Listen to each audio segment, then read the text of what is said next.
Maurya उत्तरकाल। Notes क्या है? रुद्रादमन था 130 से 150 ईस्वी पूर्व। रुद्रादमन 130 से 150 ईस्वी पूर्व का जूनागढ़ अभिलेख गुजरात में गिरनार पर्वत पर प्राप्त हुआ है। रुद्रादमन का जो है 130 से 150 ईस्वी पूर्व का ईसा का जूनागढ़ अभिलेख है जो गुजरात में गिरनार पर्वत पर प्राप्त हुआ है। इसे ब्राह्मी लिपि में उत्कीर्ण संस्कृत भाषा का यह अभिलेख है। ये संस्कृत भाषा में, लेकिन लिपि कौन है? ब्राह्मी लिपि है। ठीक है, संस्कृत भाषा में जो ब्राह्मी लिपि है, संस्कृत भाषा ब्राह्मी लिपि में उत्कीर्ण संस्कृत भाषा के यह अभिलेख अब तक संस्कृत अभिलेखों में सर्वाधिक प्राचीन है। अभी तक जितने संस्कृत अभिलेख मिले हैं उनमें सर्वाधिक प्राचीन ये अभिलेख है। इस अभिलेख में जो संस्कृत है वो काव्य शैली का प्राचीनतम नमूना प्राप्त होता है। मतलब जो लिपि लिखी गई है काव्य शैली में, कविता के रूप में लिखी गई है। इसमें रुद्रादमन के वंशावली, रुद्रादमन के वंश के बारे में बताया गया कि इनके पिता कौन थे, इनके दादा कौन थे, उनके विजय के बारे में बताया गया, उनके शासन के बारे में बताया गया, उनका व्यक्तित्व क्या था आदि पर सुंदर प्रकाश डाला गया है। ठीक है, इस अभिलेख का मुख्य उद्देश्य इस अभिलेख का मुख्य उद्देश्य सुदर्शन झील, जिसे चंद्रगुप्त मौर्य ने बनाया था, कि बांध के पुनर्निर्माण का विवरण सुरक्षित रखना था। ठीक है, अब यहाँ पे क्वेश्चन है कि कुजुल कोडोफिसियस लगभग 45 से 50 ईस्वी में भारत में सर्वप्रथम पश्चिमोत्तर प्रदेश पर अधिकार कर लिया। पश्चिमोत्तर मतलब पश्चिम के प्रदेश, जैसे पाकिस्तान का एरिया हो गया, अफगानिस्तान का एरिया हो गया, ये सब के एरिया में उन्होंने शासन, पंजाब का एरिया हो गया, इन सब एरिया में कुजुल कोडोफिसियस ने अपना शासन अधिकार स्थापित किया। इसने केवल तांबे के सिक्के जारी किए थे। कुजुल कोडोफिसियस ने तांबे के सिक्के जारी किए थे। उसने सिक्कों पर थीडस और धर्मथित यानी धर्म में स्थित का उत्खनन कराया। सर्वप्रथम भीम कोडोफिसियस के काल में भारत में कुषाण शासन के स्थान, ये सब कुषाण वंश के उन्होंने नहीं भीम कोडोफिसियस ने ही भारत में कुषाण शासन की स्थापना की। भीम कोडोफिसियस ने स्वर्ण और तांबे के सिक्के चलाए थे। तो कुषाण वंश का जो संस्थापक था, मेन संस्थापक कौन था? भीम कोडोफिसियस। इन्होंने ही सबसे पहले स्वर्ण और तांबा का सिक्का चलाया था। चांदी के सिक्के पहले से चले आ रहे थे, मौर्य काल में भी तांबे के सिक्के चलते थे ज़्यादा। तो यहाँ में भीम कोडोफिसियस ने स्वर्ण तांबे के सिक्के चलाए। शिव, त्रिशूल तथा नंदी की आकृति इनके सिक्कों पर मिलती है। इसने महेश्वर नामक उपाधि धारण की थी। ठीक है, उत्तर पश्चिम भारत में स्वर्ण, यहाँ पे उत्तर की बात करते हैं, नॉर्थ भारत और पश्चिम भारत, वेस्टर्न इंडिया में भारत में स्वर्ण सिक्कों का प्रचलन इंडो ग्रीक शासकों ने करवाया था, हिंद यवन राजाओं ने करवाया था। ठीक है, जबकि इन्हें नियमित और पूर्ण रूप से प्रचलित करवाने का श्रेय कुषाण शासकों का है। सर्वप्रथम सिक्के का किसने किया था? इंडो ग्रीक शासकों ने करवाया था, लेकिन नियमित और पूर्ण रूप से मतलब सब जगह प्रचलित करवाने का क्रम कुषाण शासकों ने करवाया था। ठीक है, कुषाण शासकों ने स्वर्ण और तांबा दोनों ही प्रकार के सिक्कों को व्यापक पैमाने पर प्रचलित किया था। अब यहाँ पे कुषाण शासक में थे कि जो भीम कोडोफिसियस थे, हाँ, जो कुषाण वंश के वास्तविक संस्थापक थे, उन्होंने सर्वप्रथम सोने के सिक्के जारी किए थे। कुषाण शासकों में भीम कोडोफिसियस ने ही सर्वप्रथम सोने के सिक्के जारी किए थे। कुषाण शासक कनिष्क के सिक्कों पर बुद्ध का अंकन मिलता है। कुषाण शासक जो थे कनिष्क के सिक्कों का अंकन मिलता है। योद्धाओं का प्रमाण पुराण, अष्टाध्यायी और बृहद संहिता इत्यादि ग्रंथों से प्राप्त होता है कि इनका साम्राज्य दक्षिण पूर्वी पंजाब, राजस्थान के बीच है। इनके सिक्कों पर भगवान कार्तिकेय का भी अंकन मिलता है। अब यहाँ क्वेश्चन है कि कनिष्क का जो सारनाथ बौद्ध अभिलेख की तिथि 81 से पूर्व मानी गई है। यह प्रतिमा मथुरा से कनिष्क के राजा रोहन हुआ था 78 ईस्वी में के तीसरे वर्ष सारनाथ में स्थापित किए गए थे। अशोक का जो राजा रोहन कब हुआ था? 78 ईस्वी। वहीं पे कनिष्क का जो सारनाथ बौद्ध अभिलेख है 81। ठीक है, कनिष्क के रप्तक अभिलेख में 4 शहरों के नाम का उल्लेख मिलते हैं। पहला है साकेत का अभिलेख मिलता है, कौशाम्बी का अभिलेख मिलता है, पाटलिपुत्र का अभिलेख मिलता है और किसका मिलता है? चंपा का अभिलेख मिलता है। ठीक है, जैन ग्रंथों के अनुसार विक्रमादित्य 75 ईसा पूर्व के उत्तराधिकारी को जैन ग्रंथों के अनुसार विक्रमादित्य 57 ईसा पूर्व के उत्तराधिकारी को 135 विक्रम संवत में शकों ने पराजित कर इसके उपलक्ष्य में शक समझ लाया था। ठीक है, इस प्रकार इसकी प्रारंभिक तिथि 135 135 - 57 करेंगे तो कितना होता है? 78 आता है, 78 ईस्वी आती है। अब यहाँ पे क्वेश्चन है कि अधिकांश इतिहासकारों ने कुषाण शासक कनिष्क को इसका प्रवर्तक माना है। शक संवत कब से माना जाता है? तो 78 ईसा पूर्व से माना जाता है, 78 ईस्वी से माना जाता है। शक संवत कब से माना जाता है? तो 78 ईस्वी से माना जाता है, ठीक है। वर्तमान में तिथि और वर्ष के लिए ग्रेगेरियन कैलेंडर का प्रयोग किया जाता है। वर्तमान में जो है, अभी में जो हम तिथि और साल यूज करते हैं वो ग्रेगेरियन कैलेंडर होता है जो विश्वव्यापी है। वर्तमान कैलेंडर से 57 जोड़ देने पर विक्रम संवत आरंभ होता है। अगर 57 ईस्वी अगर हम जोड़ देंगे तो विक्रम संवत स्टार्ट हो जाएगा, ठीक है। जैसे अभी 2022 है, 2022 में अगर हम 57 जोड़ देंगे तो 2 7 2 9 5 2 7 0 यानी 2079 क्या हो जाएगा? ये हो जाएगा विक्रम संवत। और 18 घटा देने पर तथा 78 घटा देने पर शक संवत प्रारंभ होते हैं, ठीक है। 78 घटा देने पर क्या होता है? शक संवत प्रारंभ होते हैं। तो 2022 की बात करते हैं। 2022 में अगर हम 78 घटा देंगे तो 78 घटाएंगे तो ये 8 4 12 है, ठीक है। तो एक बच गया, ये हो गया 4 हो गया, और फिर ये हो जाएगा, ये क्या हो जाएगा? शक सम्मत हो जाएगा, ठीक है। तो 78 घटा देने पर, चूँकि 78 ईस्वी है और ये 57 ईसा पूर्व है, ठीक है। तो दोनों में अगर डिफरेंस की बात करते हैं तो 78 और 57 में अगर हम डिफरेंस की बात करते हैं तो 135। अगर दोनों में डिफरेंस की बात करते हैं कि शक सम्मत और विक्रम सम्मत में डिफरेंस कितना है? 135 सालों का डिफरेंस है, ठीक है। एक 57 ईसा पूर्व, एक 57 ईसा पूर्व है, एक 57 BC है, बिफोर क्राइस्ट है, एक 70 आफ्टर क्राइस्ट है, एडी है, 78 एडी है, ठीक है। तो यहाँ पे है जैसे चे, जो चैत का महीना होता है, भारतीय राष्ट्रीय पंचांग का प्रथम माह होता है। जो चैत्र महीना होता है भारतीय राष्ट्रीय पंचांग का प्रथम माह होता है, ठीक है। अब यहाँ विक्रम संवत के दो अन्य नाम भी मिलते हैं, कृत संवत और मालव संवत। इन्हें क्या कहा जाता है? कृत संवत भी कहा जाता है और मालव संवत भी कहा जाता है। भारत में राष्ट्रीय कैलेंडर के रूप में शक संवत को भी अपनाया गया है। भारत में राष्ट्रीय कैलेंडर के रूप में किसे अपनाया गया है? तो शक संवत को भी अपनाया गया है। अब यहाँ पे अश्वघोष थे, कनिष्क के राजकवि थे। अश्वघोष थे कनिष्क के राजकवि थे, ठीक है।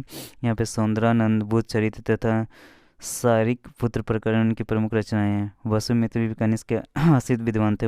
वसुमित्र भी कनिष्क के आश्रित विद्वान थे। इन्होंने चतुर्थ बौद्ध संगीत की अध्यक्षता की थी, ठीक है। यहाँ पे जो अश्वघोष, नागार्जुन, पार्स और चरक, ये चारों ही कनिष्क के दरबार से संबंधित थे। पतंजलि ने पानी के अष्टाध्याय पर महाभाष्य की रचना की थी। यहाँ पे जो महर्षि पतंजलि है शुंगकालीन विद्वान थे। महर्षि पतंजलि जो थे शुंगकालीन विद्वान थे। इन्होंने ऐसे लोगों को शिष्य बनाए थे जो बिना किसी अध्ययन के ही संस्कृत बोल लेते थे। महर्षि जो पतंजलि थे शुंगकालीन विद्वान थे। इन्होंने ऐसे लोगों को शिष्य बनाए थे जो बिना किसी अध्ययन के ही संस्कृत बोल लेते थे, ठीक है। अब यहाँ पे कुषाण वंश के साम्राज्य की सीमाएँ, जो कुषाण वंश के साम्राज्य था, कुषाण वंश के साम्राज्य की सीमाएँ भारतीय उपमहाद्वीप से बाहर तक फैली थी। इस वंश का महान शासक क्या था? कनिष्क था, जिसकी सीमाएँ उत्तर में चीन के तुर्फान तक फैला हुआ था और एवं कश्मीर से लेकर दक्षिण में विंध्य पर्वत तक फैला हुआ था। पश्चिम में उत्तरी अफगानिस्तान से पूर्व में पूर्वी उत्तर प्रदेश एवं बिहार तक विस्तृत था। अब ये क्वेश्चन है पेरिप्लस ऑफ द एरिथ्रियन सी। ये क्वेश्चन बीपीएससी में पूछा गया कि इसके रचनाकार हैं, तो इसके रचनाकार कौन थे? एक अज्ञात नाविक था जो इन्होंने लिखा था। और अरिका मेडुम में हुई पेरिप्लस ऑफ द एरिथ्रियन सी एवं अरिकामाडू में हुई खुदाई से अनेक बंदरगाहों और व्यापारिक केंद्र की उपस्थिति के साक्ष्य मिले हैं, जिनसे यह स्पष्ट होता है कि कुषाणों का व्यापार पश्चिमी विश्व से फारस की खाड़ी तक होता था, लाल सागर के जलमार्ग से होता था। इन सभी साक्ष्यों में किसी में भी कुषाणों की सशक्त नौसेना की उपस्थिति का उल्लेख नहीं मिलता है, ठीक है। यहाँ पे कुषाण शासक जो थे कनिष्क के काल में कला क्षेत्र में दो स्वतंत्र शैलियों का विकास हुआ है। एक हुआ गंधार शैली का विकास हुआ, दूसरा मथुरा शैली का विकास हुआ। एक गंधार शैली और दूसरा मथुरा शैली। यहाँ पे जो भारतीय और यूनानी आकृति की समृद्ध सम्मिश्रण शैली थी जो गंधार शैली थी। भारतीय और यूनानी आकृति की जो सम्मिश्रित शैली थी गंधार शैली थी। इस कला शैली के प्रमुख संरक्षक कौन थे? शक और कुषाण थे। इस शैली के प्रमुख संरक्षक कौन थे? शक और कुषाण थे, ठीक है।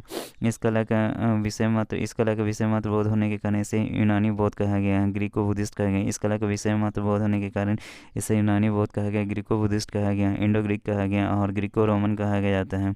गांधार कला में सदैव हरित स्तरित या शिष्ट चट्टान का प्रयोग ही मूर्ति बनाने के लिए किया जाता था। अफगानिस्तान का जो बामियान है पहाड़ियों को काट कर बनाई गई बुद्ध प्रतिमाओं के लिए प्रसिद्ध है। अफगानिस्तान का जो बामियान है पहाड़ियों को काट कर बनवाई गई बुद्ध प्रतिमाओं के लिए प्रसिद्ध है, लेकिन अफगानिस्तान में तालिबान शासकों ने इन प्रतिमाओं को क्या कर दिया, नष्ट करवा दिया।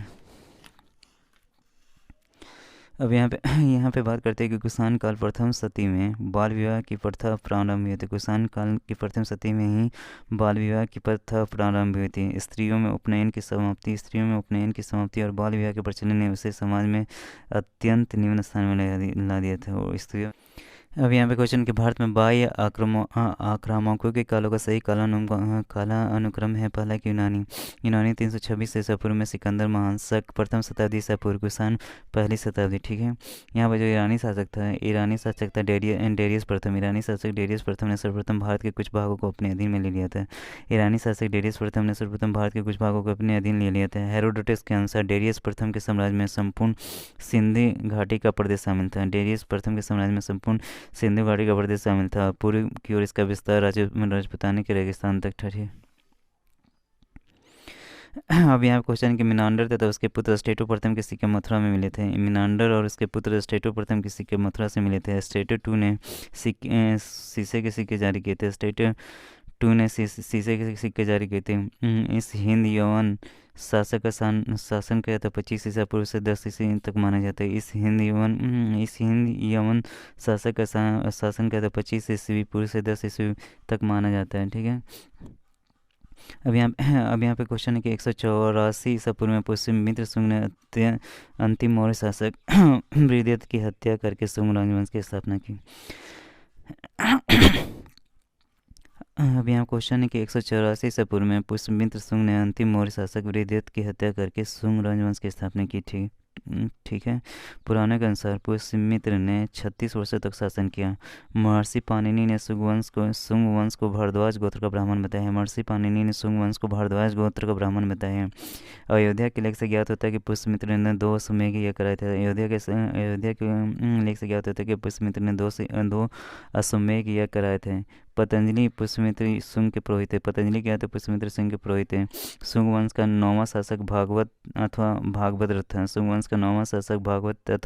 भागवत था। इसके शासनकाल में तक्षशिला के यवन नरेश एंटियालकिड्स और राजपूत हेलियोडोरस उसके विदिशा दरबार में स्थापित हुआ था। उपस्थित हुआ था। ठीक है, अब यहाँ पे क्वेश्चन के हेलियोडोरस ने भागवत धर्म को ग्रहण किया। और विदिशा वैसनगर में गुरु स्तंभ की स्थापना कर भागवत विष्णु की पूजा की। अब यहाँ पे शुंग वंश का जो अंतिम राजा कौन था? देवहूति था। अपने अमात्य वासुदेव के षड्यंत्रों द्वारा मार डाला गया। शुंग वंश का जो अंतिम शासक था देवहूति, वो अपने अमात्य वासुदेव के षड्यंत्रों द्वारा मार डाला गया। वासुदेव ने जिस नवीन राजवंश की स्थापना की वो कौन था? कन्नव या कनवायन नाम से जाना जाता है। अब यहाँ पे क्वेश्चन कि मौर्य के बाद दक्षिण भारत में सबसे प्रभावशाली राज्य सातवाहनों का था। पुराणों में इस वंश का संस्थापक का नाम सिंधुक सिमुक या सिप्रक था। जिसने कन्नव वंश के राजा सुशर्मा का वध करके अपना शासन स्थापित किया था। ठीक है, मौर्य के बाद दक्षिण भारत में सबसे प्रभावशाली राज्य सातवाहनों का था। पुराणों में इस वंश का संस्थापक सिंधुक था, या इसे सिमुक भी कहा जाता है या सिप्रक भी कहा जाता है। ठीक है, जिसने कन्नव वंश के राजा सुशर्मा का वध करके अपना शासन स्थापित किया था। पुराने में कुल यहाँ पे क्या है? पुराने में कुल 30 या 31 सातवाहन राजाओं के नाम मिलते हैं, जिसमें से लंबी सूची मध्य पुराने में 19 राजाओं के मिलते हैं, जिसमें सबसे तो ठीक है तो 19 राजाओं की मिलते हैं। सातवाहनों की वास्तविक राजधानी प्रतिष्ठान या पैठन में स्थित थी। सातवाहनों की वास्तविक राजधानी प्रतिष्ठान या पैठन में अवस्थित थी। पुराणों में इस राजवंश को आंध्रवृत्त या आंध्र जातीय कहा जाता था। उनकी आरंभिक राजधानी अमरावती को माना जाता है। अमरावती को माना जाता है। पुराने को अनुसार कृष्ण का पुत्र एवं उत्तराधिकारी सातकर्णी प्रथम। पुराने के अनुसार कृष्ण का पुत्र एवं उत्तराधिकारी सातकर्णी प्रथम सातवाहन वंश का सातकर्णी उपाधि करने वाला प्रथम राजा था। इसके शासन के बारे में हमें नागनिका के नाना घाट अभिलेख से महत्वपूर्ण जानकारी मिलती है। ठीक है, यहाँ पे जो सातवाहन शासक था गौतमी पुत्र सातकर्णी ने कहा है कि उसने विभिन्न विभिन्न उसने विच्छिन्न होते हुए चातुर्वर्ण या चार वर्ण वाले व्यवस्था को फिर से स्थापित किया और वर्ण संकरण, वर्ण और जातियों के सम्मेलन को रोका। इसी कारण इसे वर्ण व्यवस्था का रक्षक कहा जाता है। इसी कारण इसे वर्ण व्यवस्था का रक्षक कहा जाता है। गौतमी पुत्र सातकर्णी को नासिक अभिलेख में अद्वितीय ब्राह्मण कहा गया है। अद्वितीय ब्राह्मण तथा वेदों का आश्रय कहा गया है। ठीक है, तथा खतीय दप तथा खतीय दप मनमदा तथा क्षत्रियों के दर्प को मर्दन करने वाला कहा गया है। वशिष्ठी पुत्र पुलमावी को दक्षिणा पथेसर कहा गया है। दो पतवार वाले जहाज का चित्र उसके किसी के ऊपर बना हुआ था। इस वंश का अंतिम शासक कौन था? इस वंश का अंतिम शासक शक्तिशाली शासक यज्ञश्री सातकर्णी था। अब यहाँ पे क्वेश्चन है कि कलिंग के चेदी वंश का संस्थापक कौन था? कलिंग के चेदी वंश का संस्थापक महामेघवाहन था। कलिंग वंश का चेदी वंशक शासक खारवेल प्राचीन भारतीय इतिहास के महानतम सम्राटों में से एक था। उड़ीसा प्रांत के भुवनेश्वर से 3 मील की दूरी पर स्थित उदयगिरी पहाड़ी की हाथीगुम्बा अभिलेख से उसका एक बिना तिथि का अभिलेख प्राप्त हुआ है। इसमें खारवेल के बचपन, शिक्षा, राजाभिषेक तथा राजा होने के बाद से 13 वर्षों तक के शासनकाल की घटनाओं का क्रमबद्ध विवरण मिला हुआ है। यह अभिलेख खारवेल के इतिहास जानने का एकमात्र स्रोत है। इस अभिलेख से ज्ञात होता है कि खारवेल ने दक्षिण से 3 राज्यों चोल, चेर एवं पांड्यों को पराजित किया था। इस अभिलेख से पता चलता है कि खारवेल ने दक्षिण से 3 राज्यों चोल, चेर एवं पांड्यों को पराजित किया था। पांड्य शासक से उसने गधे से हल चलवाया था। इसका जैन धर्म के प्रति भारी झुकाव था। ये क्वेश्चन आईएएस में भी आ चुका है। बीपीएससी में हाल में 66 में भी पूछा गया कि खारवेल कौन सा धर्म से संबंधित था, तो जैन धर्म से संबंधित है। ठीक है, पूर्वी रोमन शासक, यहाँ पे पूर्वी रोमन शासक जस्टियन को सर्वाधिक प्रसिद्धि उसके न्याय संबंधी सुधारों से मिली थी। तो पूर्वी रोमन शासक जो जस्टिनियन को सर्वाधिक प्रसिद्धि उसके न्याय संबंधी सुधारों से मिली। जस्टिनियन ने रोमन कानूनों को संपूर्ण संशोधन के लिए उत्तरदायी था। इसी से जस्टिस नाम यानी जस्टिस शब्द का जो जनक हुआ, जस्टिस मतलब न्याय, जस्टिनियन के नाम से ही आया है। अब क्वेश्चन है कि निम्नलिखित में से किस हिंद यमन शासक ने शीशे के सिक्के जारी किए थे? तो निम्नलिखित में, ये यूपीपीसी सारा ही क्वेश्चन है 2014 में। निम्नलिखित में से किस हिंद यमन शासक ने शीशे के सिक्के जारी किए थे? तो स्टेटो सेकंड ने किया था। ठीक है, अब जैसे स्टेटो सेकंड ने शीशे के सिक्के जारी किए थे। इस हिंद यवन शासक का शासन 25 ईसा पूर्व से 10 ईसा पूर्व तक माना गया। लगभग 15 साल तक इसने शासन किया। निम्नलिखित शासकों में से किसके सिक्कों पर संकर्षण एवं वासुदेव दोनों अंकित हैं? तो ये क्या था? अगदो कलीज। ठीक है,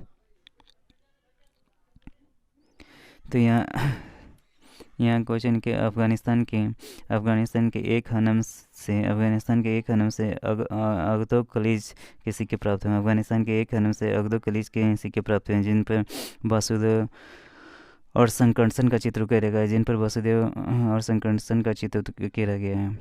ठीक है, अब तीसरा क्वेश्चन है कि दूसरा क्वेश्चन कहता है कि निम्नलिखित शासकों में से किसके सिक्कों पर संकर्षण एवं वसुदेव दोनों अंकित है? तो आंसर क्या है? अगदो कलीज। तो अफगानिस्तान के जो एक हनम से अगदो कलीज के सिक्के प्राप्त हुए हैं जिन पर वसुदेव और संकर्षण का चित्र उकेरा गया है। ठीक है, अब क्वेश्चन के निम्नलिखित में से कौन सा एक तीनों के समसामयिक नहीं था? निम्नलिखित में से कौन सा एक अन्य तीनों के समसामयिक नहीं था? तो यहाँ क्वेश्चन के बिंबिसार, गौतम बुद्ध,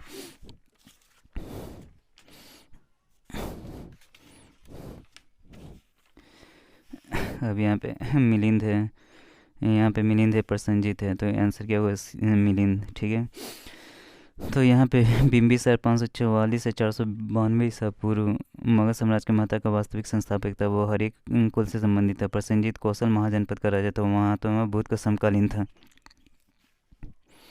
ठीक है। यहाँ पे गौतम बुद्ध जो है 563 से 483 ईसा पूर्व ने बौद्धन का प्रवर्तन किया है। मिनांडर, जिसे मिलिंद के नाम से भी जाना जाता है, उत्तर भारत में इंडो ग्रीक कहा जाता है। इस समय 155 अथवा 165 से 130 ईसा इसका समय 155 अथवा 165 से 130 ईसा पूर्व था। इस प्रकार बिम्बिसार, गौतम बुद्ध और प्रसेनजीत तीनों समकालीन थे। इस प्रकार बिम्बिसार, गौतम बुद्ध और प्रसेनजीत तीनों समकालीन थे, जबकि मिलिंद इनका समसामयिक नहीं था। अब क्वेश्चन है कि काव्य शैली का प्राचीनतम नमूना, काव्य शैली का जो है चौथा है कि काव्य शैली का प्राचीनतम नमूना किसके अभिलेख में मिलता है? तो आंसर कौन है? काठियावाड़ के रुद्रदमन से, काठियावाड़ के रुद्रदमन से। अब क्वेश्चन है कि रुद्रदमन, जैसे रुद्रदमन 130 से 150 ईसा पूर्व का जूनागढ़ अभिलेख था, गुजरात में गिरनार पर्वत पर प्राप्त हुआ है। ब्राह्मी लिपि में जो उत्कीर्ण संस्कृत भाषा के अभिलेख अब तक का प्राप्त जितने भी संस्कृत अभिलेख है उसमें सबसे प्राचीन है। इस अभिलेख में संस्कृत काव्य से लेकर प्राचीनतम नमूना प्राप्त होता है। तो आंसर क्या? काठियावाड़ के रुद्रदमन से। अब यहाँ क्वेश्चन है कि इस अभिलेख में रुद्रदमन प्रथम की विभिन्न उपलब्धियाँ वर्णित हैं। तो आंसर क्या होगा? जूनागढ़। किस अभिलेख में रुद्रदमन प्रथम की विभिन्न उपलब्धियाँ वर्णित है? जूनागढ़। तो यहाँ क्वेश्चन है कि गुजरात के जूनागढ़ से रुद्रदमन का एक अभिलेख प्राप्त हुआ है। ये जिस शैली पर उत्कीर्ण है उसी पर अशोक के 14 प्रज्ञापनों की एक प्रति और स्कंदगुप्त के 2 अभिलेख भी खुदे हुए हैं। यह भी शुद्ध संस्कृत भाषा और ब्राह्मी लिपि में लिखा गया है। इसमें रुद्रदमन की वंशावली, विजय, शासन और व्यक्तित्व आदि पर सुंदर प्रकाश डाला गया है। ठीक है। बिना बेगार के किसने सुदर्शन झील का उद्धार कराया था? तो किसने कराया था? रुद्रदमन प्रथम ने कराया था। किसने कराया था? रुद्रदमन प्रथम ने कराया था।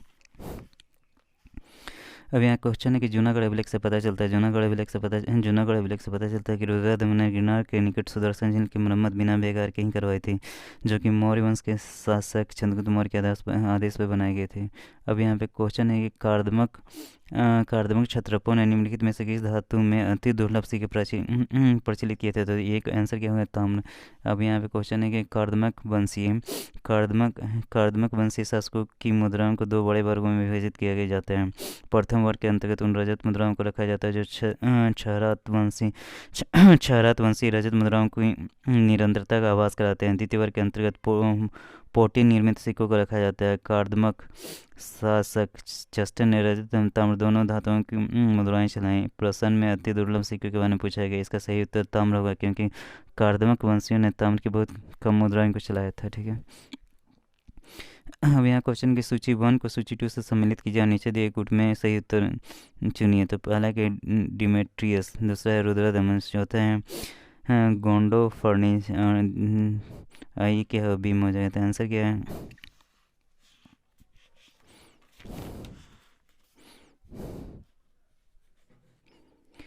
तो सूची 2 को सही सम्मिलित। डिमेट्रियस क्या था? हिंदू यूनानी था। रुद्रदमन क्या था? शक था। गोंडो फर्निश क्या था? पहलव था। भीम क्या था? कुषाण था। यहाँ पे आंसर क्या है? डिमेट्रियस क्या है? हिंदू यूनानी था। रुद्रदमन क्या है? शक है। गोंडो फर्निश क्या है? पहलव है। भीम क्या है? कुषाण है। ठीक है। अब यहाँ 9वां क्या? उत्तरी क्वेश्चन है कि उत्तरी और उत्तरी पश्चिमी भारत में सर्वाधिक संख्या में तांबे के सिक्के जारी किसने किए थे? तो कुषाणों ने किए थे। किसने किए थे? तो कुषाणों ने किए थे। तो आंसर क्या होगा कि उत्तर पश्चिम भारत में स्वर्ण सिक्कों का प्रचलन इंडो ग्रीक हिंदी एवं राजाओं ने करवाए थे, जबकि इन्हें नियमित और पूर्ण रूप से प्रचलित करवाने का श्रेय कुषाण शासकों को जाता है। कुषाण शासकों ने स्वर्ण एवं ताम्र दोनों प्रकार के सिक्कों को व्यापक पैमाने पर प्रचलित करवाया था। अब यहाँ पे क्वेश्चन है कि प्राचीन भारत में निम्नलिखित में से किसने एक नियमित रूप से सोने के सिक्के चलाए? तो आंसर क्या होगा? कुषाण वंश ने। प्राचीन भारत के निम्नलिखित में किसने सोने के सिक्के चलाए? तो कुषाण वंश ने। बुध का किसके सिक्कों पर अंकन हुआ? तो आंसर हो गया कनिष्क के सिक्कों पर अंकन हुआ। बुध का किसके सिक्कों पर अंकन हुआ? तो कनिष्क के सिक्कों पर अंकन हुआ। ठीक है। अब यहाँ क्वेश्चन है कि निम्नलिखित में किस शासक को सर्वप्रथम सोने के सिक्के जारी करने का श्रेय मिलता है? तो सोने का भीम कड़फिसेस ही मतलब कुषाण वंश के वास्तविक संस्थापक थे। इन्होंने सोने के सर्वप्रथम सोने के सिक्के इन्होंने जारी किया था और व्यापक रूप से प्रचार इन्होंने ही करवाया था। तो यहाँ पे क्वेश्चन है कि कुषाण शासकों में भीम कड़फिसेस ने सर्वप्रथम सोने के सिक्के जारी किया था, अतः विकल्प सही है। ठीक है। निम्नलिखित में किसने भारत में स्वर्ण सिक्कों का प्रथम प्रचलन नियमित उपयोग के लिए किया था? तो भीम कड़फिसेस ने करवाया था। कुषाण वंश से यहाँ पे कुषाण वंश से भीम कड़फिसेस जो कि कनिष्क प्रथम का पिता भी था, कनिष्क प्रथम का पिता भी था, ने भारत में स्वर्ण सिक्कों का प्रचलन नियमित उपयोग के लिए करवाया था। जबकि कुजुल कोडफिसिस ने तांबे के सिक्के प्रचलित करवाए थे। कुजुल कोडफिसिस ने तांबे के सिक्के प्रचलित किए थे, जबकि भीम कोडफिसिस ने व्यापक रूप में सबसे ज़्यादा प्रचलित यही करवाया था। तो निम्नलिखित में किसने भारत में स्वर्ण सिक्कों का प्रचलन नियमित उपयोग के लिए किया था? भीम कोडफिसिस ने। ठीक है, सर्वप्रथम सोने के सिक्के भी भीम कोडफिसिस ने ही जारी करवाया था। ये बहुत बार पूछा हुआ क्वेश्चन है। ठीक है, अब यहाँ पे क्वेश्चन है इनमें से किसने सर्वप्रथम व्यापक क्वेश्चन है 64 में पूछा गया, इनमें से किसने सर्वप्रथम व्यापक पैमाने पर स्वर्ण मुद्रा का प्रचलन करा है? तो आंसर क्या होगा? भीम कोडफिसिस। इनमें से किसने सर्वप्रथम व्यापक पैमाने पर स्वर्ण मुद्रा का प्रचलन किया है? तो आंसर पुष्यमित्र सिंह, मीनांडन, भीम कोडफिसिस, गौतमीपुत्र सातकर्णी। तो आंसर क्या हो गया? क्वेश्चन क्या है कि कुषाण शासकों द्वारा व्यापक पैमाने पर स्वर्ण मुद्रा का प्रचलन प्रारंभ करना भारतीय उपमहाद्वीप में सबसे महत्वपूर्ण योगदान था। कुषाण शासकों द्वारा व्यापक पैमाने पर स्वर्ण मुद्रा का प्रचलन प्रारंभ करना भारतीय उपमहाद्वीप में सबसे महत्वपूर्ण योगदान था। कुषाण शासक भीम कोडफिसिस को स्वर्ण मुद्राओं के प्रचलन का श्रेय प्राप्त होता है। अब यहाँ पे क्वेश्चन है कि योधोई सिक्कों पर किस देवता का अंकन मिलता है? योधोई सिक्कों पर किस देवता का अंकन मिलता है? तो कार्तिकेय मिलता है। योधोई सिक्कों पर किसका अंकन मिलता है? तो कार्तिकेय का। ठीक है, अब योधोइयों का प्रमाण पुराण, अष्टाध्यायी, अमृत संहिता इत्यादि ग्रंथों से रहते हैं। इनका साम्राज्य दक्षिण पूर्वी पंजाब तथा राजस्थान के बीच था। इनके सिक्के पर कार्तिकेय का अंकन मिलता है। ठीक है, कनिष्क के जो सारनाथ हैं बौद्ध प्रतिमा अभिलेख की तिथि क्या है? तो आंसर क्या? 81 सन। कनिष्क के सारनाथ बौद्ध प्रतिमा अभिलेख की तिथि क्या है? 81 यानी 78 ईस्वी से 3 साल के बाद इनका हुआ था। कनिष्क का राजारोहण कब हुआ था? 78 ईस्वी में हुआ था। तो यहाँ पे क्वेश्चन है कि कनिष्क के सारनाथ बौद्ध अभिलेख की तिथि कहाँ है? तो 81 ईस्वी सन है। ये प्रतिमा मथुरा से लेकर कनिष्क के राजारोहण 78 ईस्वी सन के तीसरे वर्ष सारनाथ में स्थापित किए थे। ठीक है, अब यहाँ पे क्या है? कुषाण शासक कनिष्क का राजाभिषेक किस सन में हुआ? तो 78 ईस्वी में हुआ था। कब हुआ था? 78 AD में हुआ था। डी आंसर होगा।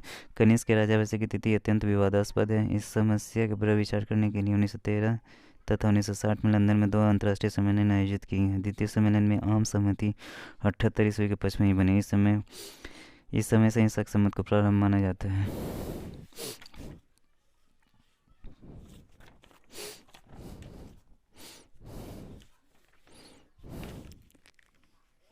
अब क्वेश्चन है कि शक सम्मत का प्रारंभ किया गया था 78 ईस्वी में किया गया था। शक सम्मत का प्रारंभ किया था तो 78 ईस्वी में किया गया था।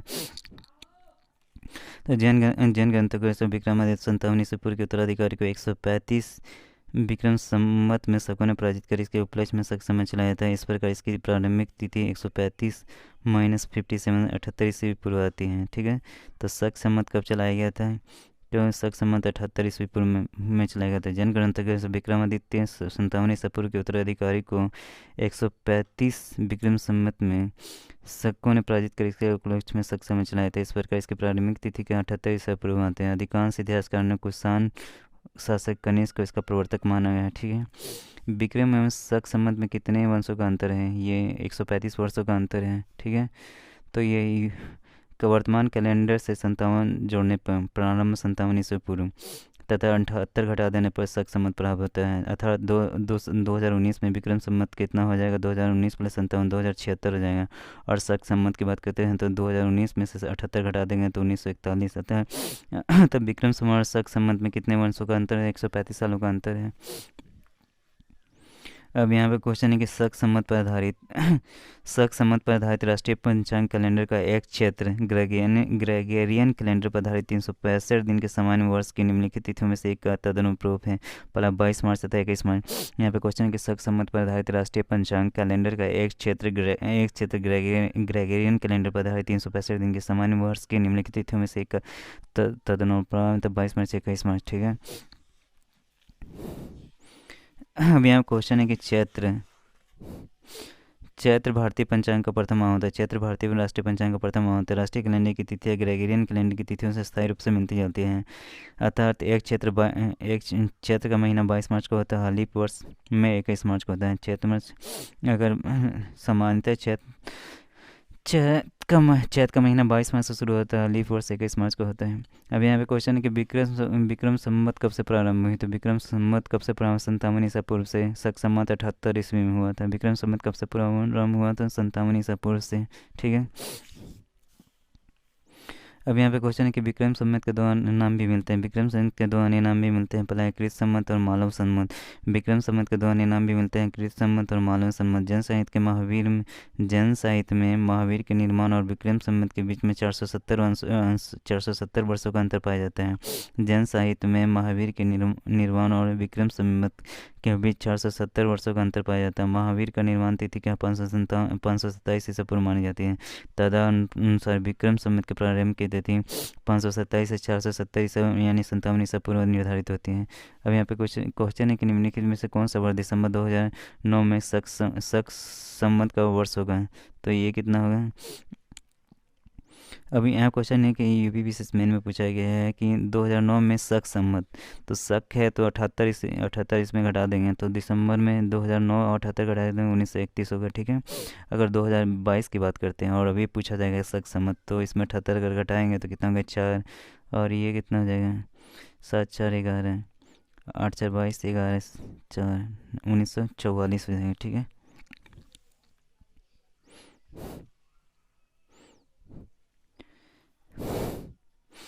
अगर ऐसे भी जोड़ अगर 2009 में 31 है तो 2019 में क्या हो जाएगा 1900, इसमें 10 जोड़ेंगे तो 1941 हो जाएगा, और 2019 में 2 जोड़ देंगे तो कितना हो जाएगा 3 जोड़ देंगे तो 1944 हो जाएगा, ठीक है। कनिष्क समकालीन, यहाँ पे क्वेश्चन है कि कनिष्क के समकालीन निम्नलिखित नामों का अध्ययन करें और निम्नांकित उत्तर कोड के अनुसार अपना उत्तर अंकित करें। तो पहला है सी आंसर है 1 और 2। तो यहाँ पे अश्वघोष क्या थे, कनिष्क के राज कवि थे। अश्वघोष किसके राज कवि थे, कनिष्क के राज कवि थे। वसुमित्र भी कनिष्क के आश्रित विद्वान थे। इन्होंने चतुर्थ बौद्ध संगीत की अध्यक्षता भी की थी। कालिदास गुप्त काल में हुए थे, जबकि कंबन क्या होते 12वीं शताब्दी में हुए थे। अब यहाँ पे क्वेश्चन के अश्वघोष किसका समकालीन था, अश्वघोष किसका समकालीन था, तो कनिष्क का समकालीन था। अश्वघोष किसका समकालीन था, तो कनिष्क का समकालीन था। अश्वघोष किसका समकालीन था, तो कनिष्क का समकालीन था। अब यहाँ पे क्वेश्चन है कि निम्नलिखित में से कौन एक कनिष्क के दरबार से संबंध नहीं था, तो आंसर क्या होगा पतंजलि। निम्नलिखित में से कौन कनिष्क के दरबार से संबंध नहीं था, तो कौन था पतंजलि था। निम्नलिखित में से कौन एक कनिष्क के दरबार से संबंध नहीं था, तो कौन था पतंजलि, ठीक है। आंसर क्या होगा पतंजलि। कनिष्क के शासनकाल में क्या था, अश्वघोष भी थे, नागार्जुन थे, चरक भी थे, पतंजलि नहीं थे। तो यहाँ आंसर क्या है कि अश्वघोष, नागार्जुन, पार्स और चरक, ये चार, अश्वघोष, नागार्जुन, पार्स और चरक, ये चारों ही कनिष्क के दरबार में थे। जबकि पतंजलि क्या था, कनिष्क के दरबार से संबंधित नहीं। पतंजलि ने ही पाणिनि की अष्टाध्यायी पर महाभाष्य की रचना की थी। पतंजलि ने पाणिनि के अष्टाध्यायी पर महाभाष्य की रचना की थी। महर्षि पतंजलि शुंगकालीन विद्वान थे। महर्षि पतंजलि क्या थे, शुंगकालीन विद्वान थे। अब यहाँ क्वेश्चन है कि निम्नलिखित में से कौन कनिष्क प्रथम के दरबार में नहीं गया था, तो आंसर क्या होगा विशाखादत्त, ठीक है। निम्नलिखित में से कौन कनिष्क प्रथम के दरबार में नहीं गया था, तो क्या होगा विशाखादत्त। ये यूपीपीसीएस मेंस 2005 का क्वेश्चन है। अब यहाँ क्वेश्चन है कि निम्नलिखित नगरों में से किसका उल्लेख कनिष्क के रब अभिलेख में नहीं है, तो आंसर क्या होगा श्रावस्ती। निम्नलिखित नगरों में से किसका उल्लेख कनिष्क के रब अभिलेख में नहीं है, तो क्या होगा श्रावस्ती। अब यहाँ पे क्वेश्चन के रब अभिलेख अफगानिस्तान के सुरकोटल के निकट रब नामक स्थान से वर्ष 1993 में प्राप्त किए गए थे। यूनानी लिपि और बैक्ट्रियन भाषा में लिखे गए। कुषाण वंश के शासक कनिया से संबंधित है। इस अभिलेख में 4 शहरों के नाम उल्लेखित है, जो साकेत है, कौशाम्बी है, पाटलिपुत्र और चंबा है। साकेत, कौशाम्बी, पाटलिपुत्र और चंबा है, अर्थात इसमें श्रावस्ती का उल्लेख नहीं मिलता है। अब यहाँ पे क्वेश्चन है कि निम्नलिखित नगरों में से किसका उल्लेख कनिष्क के रब अभिलेख में नहीं मिलता है, तो कौन होगा श्रावस्ती। रब अभिलेख अफगानिस्तान के सुरकोटल के निकट रब नामक स्थान से वर्ष 1993 में प्राप्त किए गए। अब यहाँ क्वेश्चन है कि ये यूनानी लिपि तथा बैक्ट्रियन भाषा में लिखे गए हैं। ये कुषाण वंश के शासक कनिष्क से संबंधित है। इस अभिलेख में 4 शहरों के नाम उल्लेखित है, जो है साकेत, कौशाम्बी, पाटलिपुत्र तथा चंबा, अर्थात इसमें श्रावस्ती का उल्लेख नहीं है। अब इसमें क्वेश्चन है कि इनमें से किस आयुर्वेदाचार्य ने तक्षशिला विश्वविद्यालय में शिक्षा प्राप्त की थी, तो आंसर क्या होगा सी और डी, चरक एवं जीवक, ठीक है। अब यहाँ क्वेश्चन के वर्तमान पाकिस्तान के रावलपिंडी जिले में स्थित तक्षशिला प्राचीन समय में गांधार राज्य की राजधानी थी। तक्षशिला के इतिहास में प्रसिद्धि के कारण उसका ख्याति प्राप्त शिक्षा केंद्र होना था। यहाँ अध्ययन के लिए दूर दूर से विद्यार्थी आते थे, जिनमें राजा और सामान्य जन दोनों ही सम्मिलित थे। कौशल के राजा प्रसेनजीत, बिंबिसार का राज वजीव, कनिष्क का राज वत्सरक और बौद्ध विद्वान वसुबंधु, चाणक्य आदि ने यही शिक्षा प्राप्त की थी। बौद्ध साहित्य से ये पता चलता है कि ये वैदिक और धनुर्विद्या की शिक्षा के लिए प्रसिद्ध था। विकल्प सी और डी दोनों हो सकते हैं। ठीक है, अब यहाँ क्वेश्चन है कि पुष्यमित्र संघ द्वारा दो अश्वमेध यज्ञ किए जाने के बारे में जानकारी किस अभिलेख से मिलती है? तो ये अयोध्या लेख से मिलती है। यहाँ पे पुष्यमित्र संघ द्वारा दो अश्वमेध यज्ञ किए जाने के बारे में जानकारी किस अभिलेख से मिलती है? तो आंसर क्या होगा? अयोध्या अभिलेख। तो यहाँ पे जो पुष्यमित्र सिंह था, पुष्यमित्र सिंह अंतिम मौर्य शासक बृहदत्त का सेनापति था। पुष्यमित्र सिंह था अंतिम मौर्य शासक बृहदत्त का सेनापति। इसने 184 ईसा पूर्व में बृहदत्त की हत्या कर शुंग वंश की स्थापना की। अयोध्या लेख से ज्ञात होता है कि इसने दो अश्वमेध यज्ञ किए थे। ठीक है, अब यहाँ पे क्वेश्चन के शुंग वंश के बाद किस वंश ने भारत पर राज किया है? तो आंसर क्या होगा? कनौ वंश। एंड ऐसा क्या है? कनौ वंश। ठीक है, तो यहाँ पे क्या है? शुंग वंश का अंतिम राजा देवहूति अपने अमात्य वासुदेव को षड्यंत्र द्वारा मार डाला गया। वासुदेव ने जिस नवीन राजवंश की नाव डाली वह कनवायन नाम से जाना जाता है। शुंगों के समान ये भी ब्राह्मण वंश था। शुंगों के समान ये भी क्या था? ब्राह्मण वंश था।